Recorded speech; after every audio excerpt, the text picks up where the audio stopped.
What's going on everyone, Richley here, and today it's time to kick off the third season of my Oxford United Road to Glory series. Now, first of all then, I'm going to show the final of the European International Cup. I didn't want to show all the rounds, but I wanted to show the final. Unfortunately though, it was the most boring game of FIFA ever, and it went to a penalty shootout. As you saw there, Franco put away the first penalty, and now it's up to the other team. They hit the post, and we've got the advantage against Karlsruhe. There's some German team that I've never heard of, but they put up a pretty decent fight to be honest, and Duncan Watmore just about tucks that one away as well. So we've got the advantage at this point.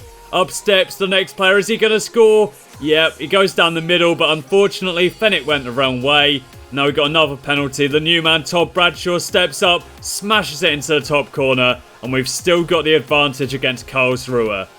Is this player going to find the back of the net as well though? Yep, so far it's been a pretty awesome penalty shootout. Only one penalty has been missed, but thankfully it was Karlsruhe that missed it. And once again we managed to find the back of the net there. All the pressure is on this penalty then. Is Valentini going to step up and score this one? Are we going to get another penalty, or is this the last one? Oh, he scores it just about. Not the best penalty in the world, but he does find the back of the net.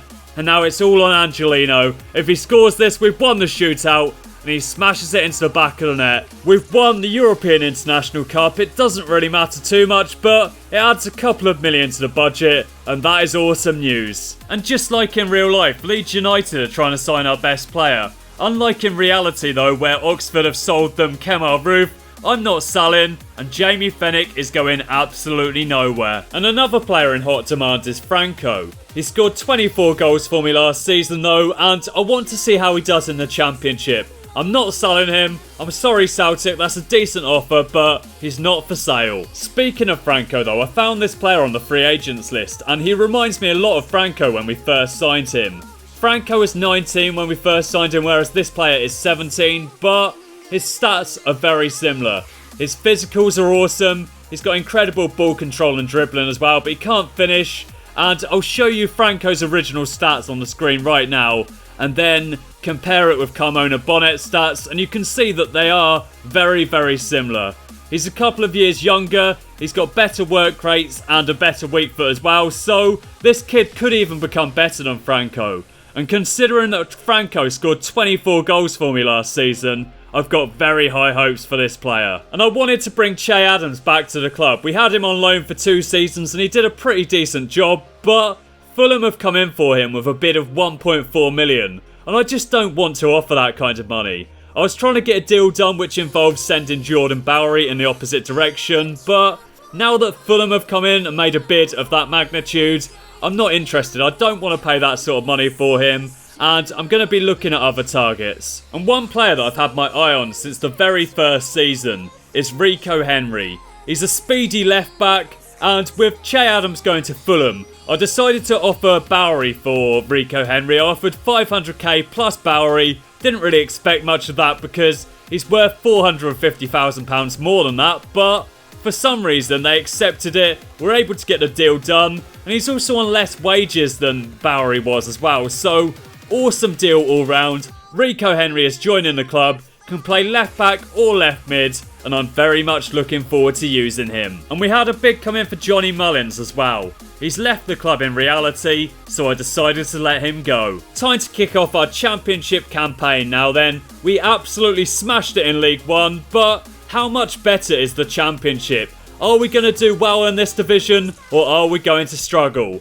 As we start the game out, we're on the front foot here, working the ball down the wing, and Bradshaw nearly gets a chance there, but falls on his bum instead. We've got another chance though with Sirkin working his way forward. Can we get a goal here? No, not quite. We couldn't quite thread him through. And now Bristol are on the attack. They get around us far too easily there, moving their way into the box. Thankfully, we saved that.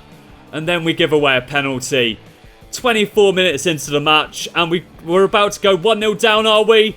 Nope, he chips it down the middle. Whenever they run up like that, you know they're going to chip it, and it's easy to save it. We've got another chance here, though. Franco works his way through, and he passes it into the back of the net. He scored 24 goals for me last season, and he started this campaign well as well.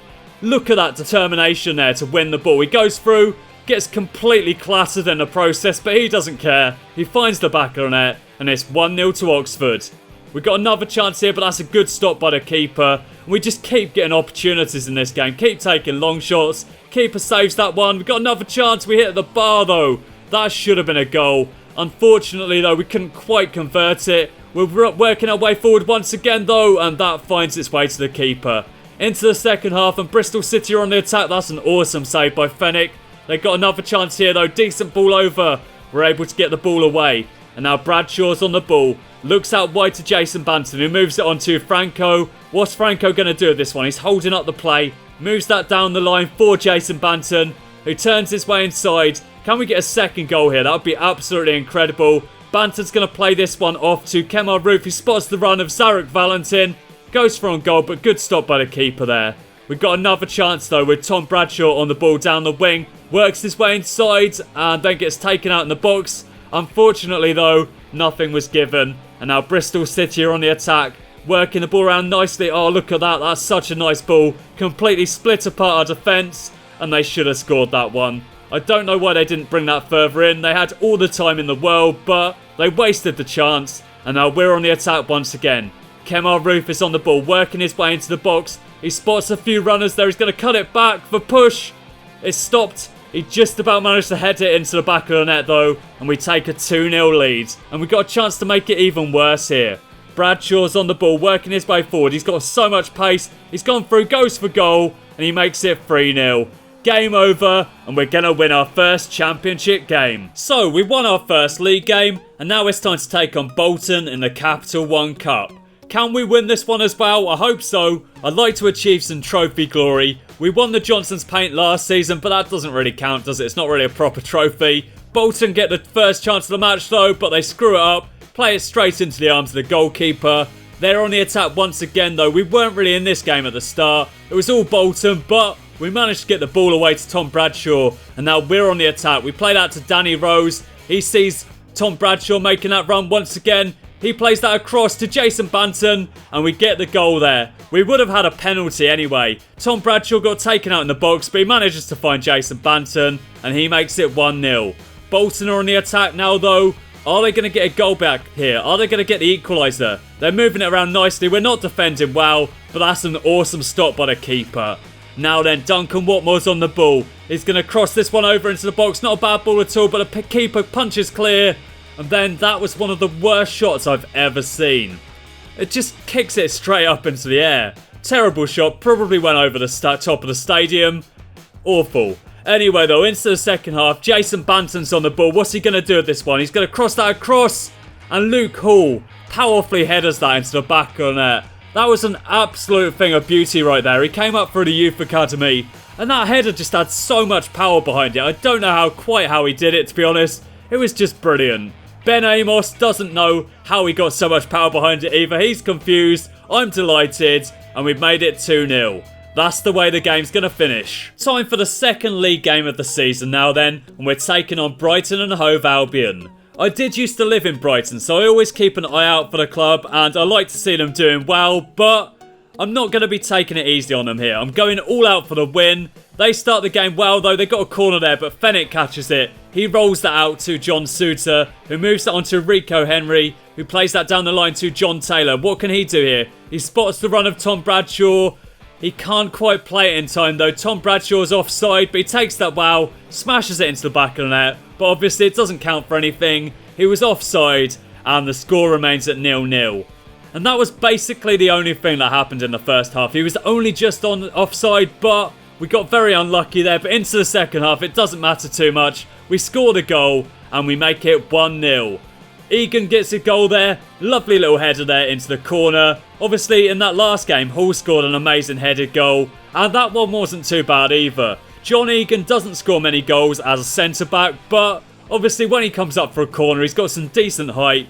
Very powerful player. And he heads that one into the back of the net. Past the keeper into the corner. He had no chance on that one, to be honest. It was a really nice header. Placed perfectly into the corner of the net. And we've got the lead in this game. As I said before, I do like Brighton, but I'm not going to be taking it easy on them at all. And you can see that there. We got the lead, and hopefully that's the way it's going to stay. Jason Banton does a bit of skill there. I was trying to win a penalty, and I did win the penalty. Can we make it 2-0? Of course we can. Franco smashes the ball into the back of the net. And that should be game over now. Can we add another goal here? Rico Henry's working his way forward. Going past absolutely everyone. Shot gets blocked. Falls for Bradshaw. He hits the bar. Can we get it now? Nope. We've got another chance and another chance. And finally, we get the third goal of the game.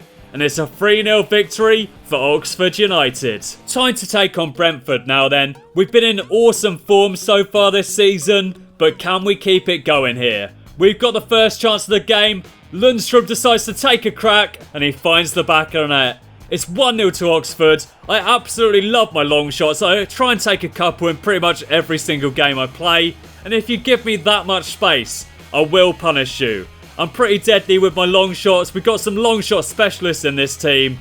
And that was just an absolutely beautiful strike. Finds the corner of the net. And now Zarek Valentin's working his way forward. Plays it off to John Taylor. Valentin continues to make his run into the box.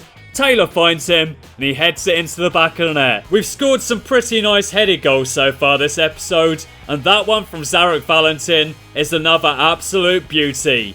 The way that he timed his run there was just absolutely perfect. Look at him.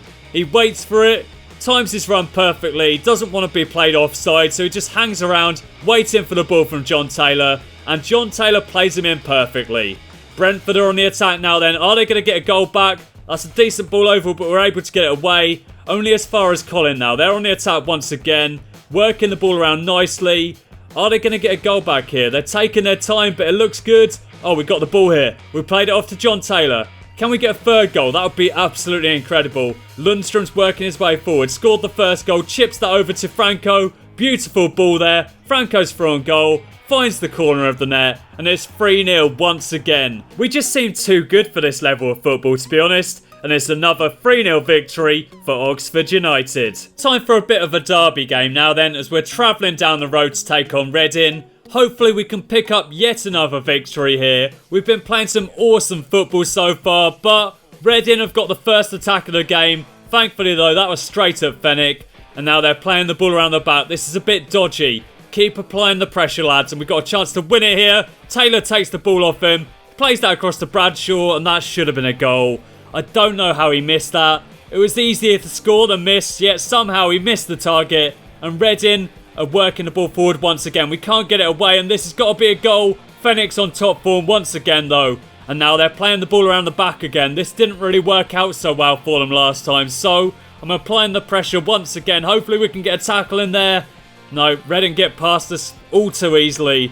And just look at the way that my defence completely opens up there. I don't know why he takes that out wide. That should have been a goal. We got away with that one. It's still 0-0 as we go into the second half. And now Franco's on the ball. Plays that out to Jason Banton. He spots the run of Bradshaw through the middle. Plays it onto him. Can Bradshaw make the most of the situation here? Takes on the Reading defence and smashes it into the back of the net. Bradshaw has been an awesome signing so far. He didn't cost us anything. We signed him on a pre-contract and he just keeps banging in the goals. I've been really pleased with him. Amazing physicals and he keeps getting the job done.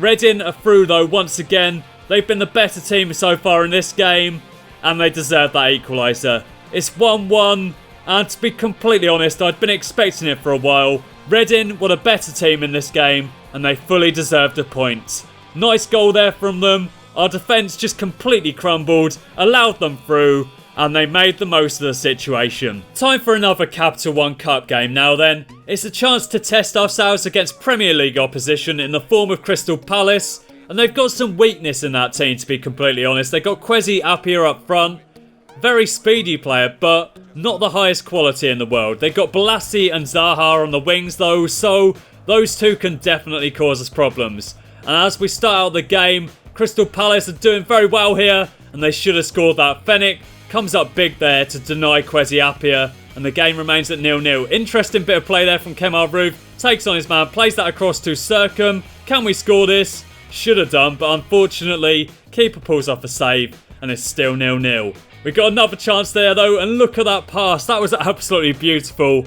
Bradshaw finds the back of the net, and he makes it 1-0 to Oxford United. Like I say though, the pass was the most important thing there. Look at that. Brilliant. Nice little skillful pass there. Cheeky, gets the job done, and it's 1-0 to Oxford. John Taylor's on the ball now then, cuts past his man. He's going to play this across into space to Jason Banton.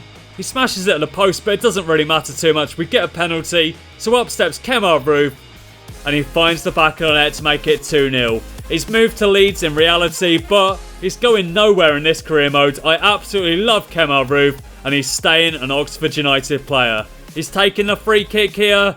Wasn't a good one though, saved by the keeper. Now we've got another chance. The ball's going to find Lundstrom, is it? Nope. He's running after it, but he hasn't got the pace of Kwesi Appiah. And then what was that pass? That was absolutely shocking. Kwesi's running through, and Crystal Palace got a way back into the game here, have they? They play that one over, and it's 2-1. They're right back in the game. And are they going to get an equaliser? Don't let them in, lads. Oh, that should have been another goal. It should have been 2-2 at that point, but thankfully we got away with it. And now we're away down the left wing with John Taylor. Gets around his man. He's going to take a shot here, but that was poor. He's a really good player, but he can't shoot. His finishing is absolutely shocking. And that's something that I've got to train up. John Taylor's finishing needs to be a lot better. And now Crystal Palace are on the attack here. Are they going to get an equaliser this time? They play that across and it evades everyone. We get away with that once again. Crystal Palace are pumping the ball forward at this point. Are they going to get that equaliser finally? Look at that. We get the ball away though to Rico Henry. He plays that up to John Taylor. We've got a chance of our own here. Tom Bradshaw's on the ball. Plays it through to Sebastian Push. He hasn't got the best of finishing though, but it doesn't seem to matter. He tucks it away into the corner, tries to take out the keeper, and he makes it 3-1. Game over. We're through to the next round. Time to take on Sheffield United now then, and hopefully we can pick up yet another victory. We start the game on the front foot here. John Taylor's on the ball, crosses that over, and that should have been a goal. I don't know how Tom Bradshaw keeps missing these headers, and I don't know how the keeper saved that one either. We've got so many chances here against Sheffield United. Can we take this one? Nope, that one goes straight at the keeper. And now we've got yet another opportunity. John Taylor's working his way down the wing, crosses that over. Keeper gets to it, punches it out to Kemar Roof. We played that back into the box, and then that shot was absolutely shocking. We're still getting more opportunities though. And now Bradshaw's through on goal. Can we finally take one? Gets around all of the defenders, then tucks it away nicely. Really nice finish there into the corner of the net. Finessed it. Keeper had no chance, and it's 1-0 to Oxford. We're not giving up now though. We've got the lead and we want more goals. That should have been another goal. That should have been 2-0. Didn't take it though. Now Sheffield United have got a chance to get their way back into the game. Are they going to take it? Yep. That was an absolutely beautiful finish, to be fair, to make it 1-1. Into the second half, though, Cameron Gale plays the ball out wide to John Taylor. Can we take the lead once again? Gets around his man just about, and surely this has got to be a goal. He cuts that back, and that was one of the weakest headers I've ever seen in my life. Awful, and that should have been a goal as well. We've had so many chances in this game. How are we not winning? We are now. It's 2-1 to Oxford, and that should be game over. Franco's found the back of the net. We had about 10 opportunities to score in this game, I reckon.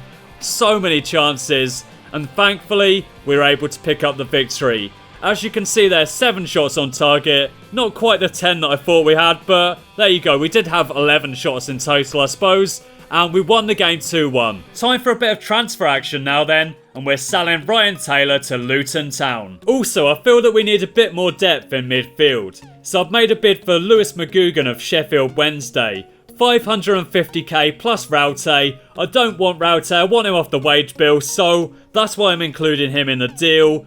And 550k for a player of this ability isn't too bad at all.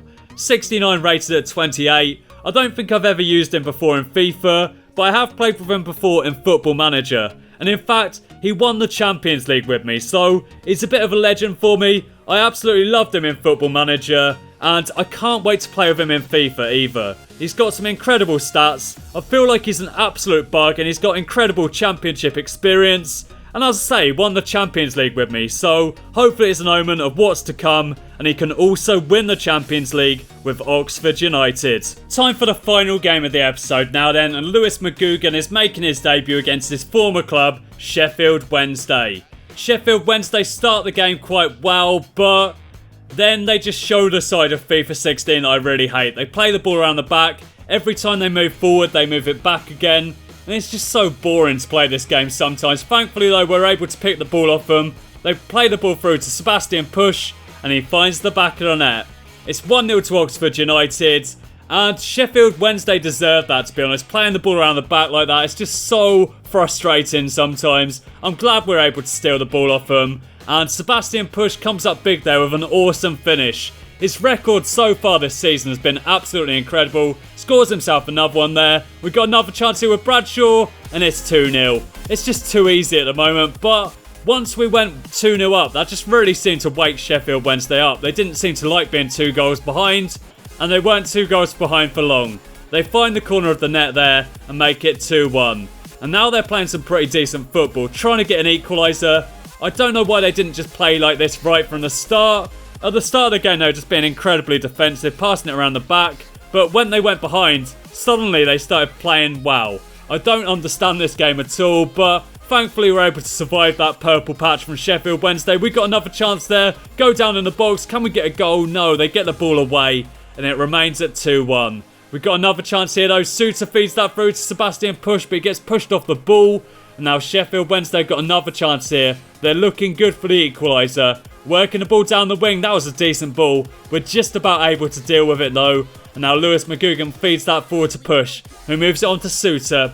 Suter spots the run down the left wing. Bradshaw's on the ball now. Takes on his man. Is he going to play that forward? No, the player ran offside. Now he's going to play it forward to Franco. And he makes it 3-1. Sheffield Wednesday have been pretty decent in this game, to be honest, but they're 2 goals behind once again, and it's 3-1. Once again, though, they're not 2 goals behind for very long. They make it 3-2 pretty much instantly, but that made me angry. I wanted to get another goal. I wanted to be 2 goals in front once again, so I'm working the ball down the wing with Watmore. He cuts inside. Can we get a goal here? He's just running with it. They try and take him down. Goes for goal, but that was poor. It's still 3-2. Sheffield Wednesday pumped that one forward. Are they going to get another goal? Nope. Good stop by the keeper. And now Rico Henry plays that one over into the box. They haven't quite dealt with that. Somehow it drops for Duncan Watmore. And he pokes that home to make it 4-2. We've got that 2-goal advantage once again. And I honestly don't know how we scored that one. Not the best goal you'll ever see, but every goal counts. And yeah, Duncan Watmore's pleased with himself. He's got himself a goal. Isn't really playing so well at the moment, so he needed that goal for his confidence. Tugs it away into the corner of the net, and it's 4-2. Sheffield Wednesday are on the attack once again now, though. Playing the ball around quite nicely, and I thought that was going to be 4-3. They're looking good, but thankfully we've still got that 2-goal cushion, and Zarek Valentin's on the run now. Looks out wide to Duncan Watmore, takes on his man. He's going to play this one over the top to Franco. Can we make it 5-2? Of course we can. He tucks it away into the corner of the net. This game was honestly quite tight. I felt like Sheffield Wednesday played well in this one, but we just about managed to get the job done, and eventually we walked away with what looked like a comfortable victory. It was a 5-2 win for Oxford, but as you can see from the stats, it was a very even game, and it could have gone either way. So it's transfer deadline day now then. I'm not going to be signing any more players, but I do want to move some players on. And the first player to leave the club is Patrick Hoban. Also leaving the club is Joe Scars. I've brought in Rico Henry now, so we've got Angelino and Rico Henry. Joe Scars isn't going to get much game time, so I didn't really have any intention of selling him, but we got a bid from Charlton, and he will be leaving. He's the 3rd choice left back, won't get many games, and I feel like it's best for him if we just move him on. And as you can see there, Sebastian Push has scored 4 goals in 5 appearances so far. Not too bad at all for a cam. And he's only got 41 finishing. I'm not quite sure how he's doing it, but at the moment, he's playing like an absolute champion. And I've also been very impressed with Tom Bradshaw and Franco. They've both scored 7 goals so far, and I'm expecting them both to smash in at least 20 goals each this season. And the championship seems very easy so far. We're top of the table after 6 games played, and I am absolutely loving it. Thanks for watching, and I'll catch you again next time.